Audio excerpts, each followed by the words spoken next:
আসসালামু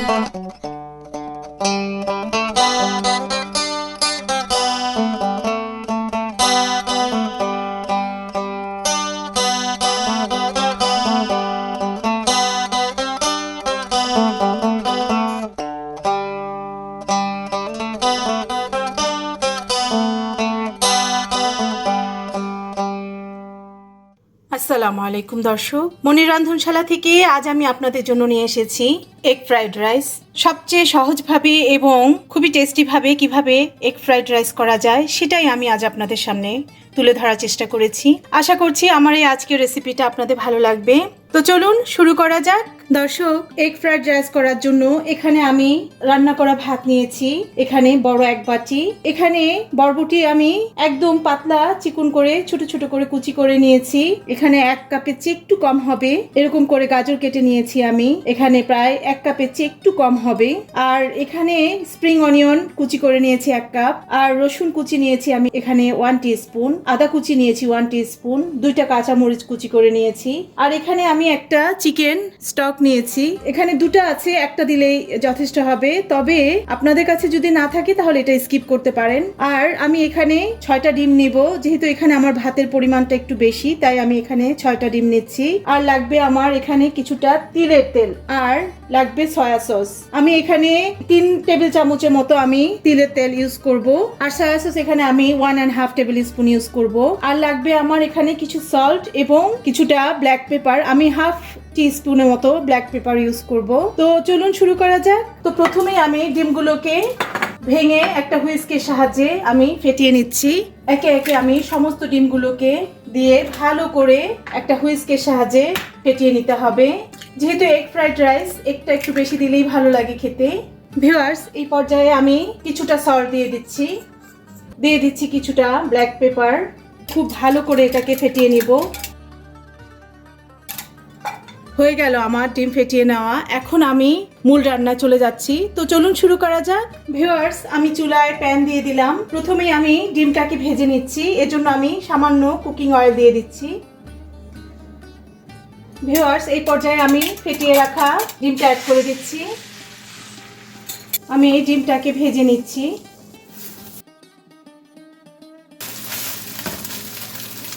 ভিউয়ার্স, আমার ডিম ভেজে নেওয়া হয়ে গেল। এখন আমি রাইসটা রান্না করে নিচ্ছি। আবারও চুলায় প্যান দিয়ে দিলাম। এখন এর মাঝে আমি তিলের তেল দিয়ে দিচ্ছি 3 টেবিল স্পুন।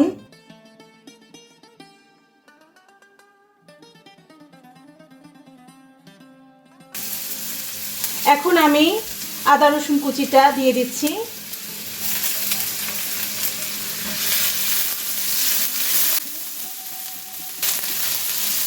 সামান্য একটু ভেজে নিচ্ছি। আমি চুলার আঁচটা মিডিয়ামে দিয়ে দিলাম। এই পর্যায়ে কাঁচা মরিচটা অ্যাড করে দিচ্ছি, বরবটি,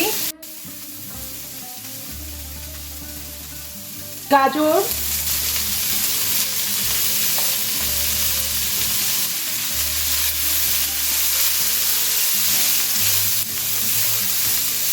ভালো করে নেড়ে চেড়ে এটাকে কুক করে নিচ্ছি।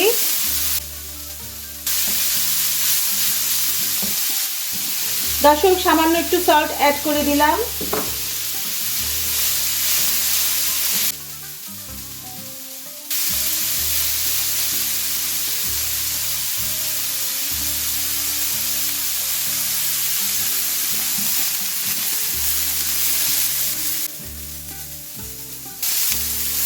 আপনারা এই রান্নায় অবশ্যই তিলের তেলটা ইউজ করার চেষ্টা করবেন, কারণ এটাতে খুব সুন্দর একটা ফ্লেভার আসে।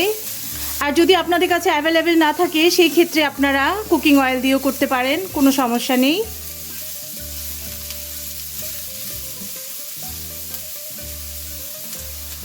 এই পর্যায়ে আমি একটা ঢাকনা দিয়ে কভার করে দিচ্ছি। ভিউয়ার্স, আমি 1-2 মিনিট এটাকে ভেজে নিয়েছি। এটা অলমোস্ট সিদ্ধ হয়ে গেছে। এই পর্যায়ে আমি অ্যাড করে দিচ্ছি ভাতগুলো।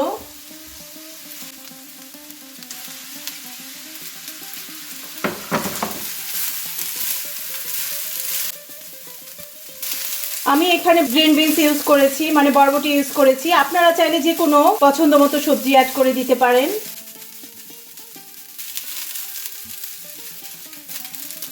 ভিউয়ার্স, এই পর্যায়ে আমি অ্যাড করে দিচ্ছি সয়া সস 1.5 টেবিল স্পুন দিয়ে দিলাম।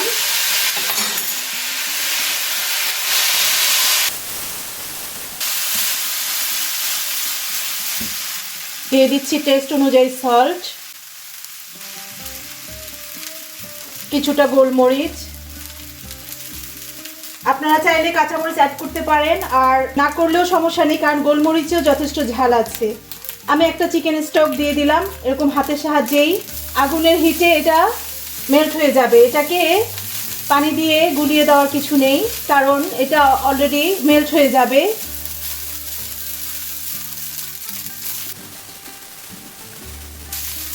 আপনারা যদি না চান তাহলে চিকেন স্টক দেওয়ার প্রয়োজন নেই, এটা আপনারা স্কিপ করতে পারেন। আমার কাছে আছে, আমার কাছে ভালো লাগে, তাই আমি এটা অ্যাড করে দিলাম, তাতে টেস্টটা আর একটু ভালো আসে। এগ ফ্রাইড রাইস হতে আসলে খুব বেশি সময়ের প্রয়োজন হয় না। আমার রাইসটা আগেই কুক করা ছিল, যার জন্য খুব বেশি সময় লাগেনি, অলমোস্ট হয়েই গেছে। এই পর্যায়ে অ্যাড করে দিচ্ছি আমি ডিমগুলো, যে ভেজে রাখা ডিমগুলো আমি অ্যাড করে দিচ্ছি।